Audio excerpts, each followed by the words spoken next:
Magandang buhay mga kanokma. Sadyang hindi natin may kakaila, na padami ng padami ang gustong matuto sa game fowl breeding. Isang indikasyon na sadyang masigla ang industriya ng game fowl breeding. Kailan nga lamang ay mga celebrities na nakikita sa loob ng paligsahan. Yung iba naman ay nag-farm visit para mag-acquire ng gagawing materyales, at karamihan ay mga ordinaryong tao. Kaya naman marami ang nagtatanong sa ating social media kung paano mag-breed, at mga kaalaman sa breeding. At marami na din ang nagtuturo sa social media tungkol sa breeding. Pero sa kagustuhan natin makatulong kahit konti, ay gagawa tayo ng video. Dahil ang channel na ito, ay ginawa para sa baguhan at gusto matuto sa breeding, sa simple at madaling maintindihan ng mga baguhan. Ngayon pag-uusapan natin ang genetics. Huwag na nating gawing technical at huwag na nating laliman pa, doon tayo sa highlight at pinagtoto una ng pansin sa breeding. Ang phenotype at genotype. Ang phenotype at genotype ay kabuuhan ng genetics na pinapasa o pinapamana ng mga magulang.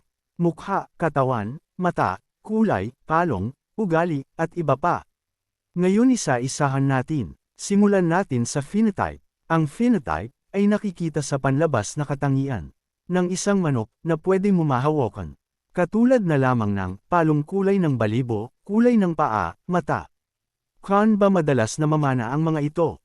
Kadalasan ay namamana ito sa tandang o katyo, lalo kung ang kulay ng tandang na gamit ay off-color, katulad ng mga itim, gray, puti, at dang. Ngayon sa genotype naman tayo.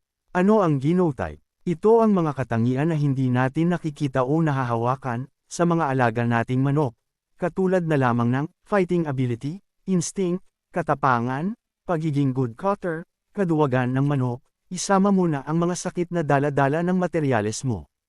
Saan ba namamana ang genotype? Ang genotype ay naipapasa ng mga inahin. Marami ang mga breeder na binibigyan lang ng pansin ang mga broodstag, pero inahin ang pinaka-importante sa breeding. Sila ang pundasyon mo sa breeding, dahil kung hindi bibigyan ng pansin ang inahin, walang saysay ang breeding mo. Payo ko sa mga baguhang nag-breed. Bago kayo kumuha ng breeding material, kilalanin nyo ang lineage ng inahin, tingnan kung nagkasakit ba o hindi. Sana ay makatulong sa inyo ng video na ito kahit konti. Kung gusto mo ng ganitong topic tungkol sa breeding, ay maaari mo kaming subscribe sa aming channel. Pindutin ang bell icon para pa-update ka namin sa sunod na video. Maraming salamat kanokma at sanay magtagumpay ka.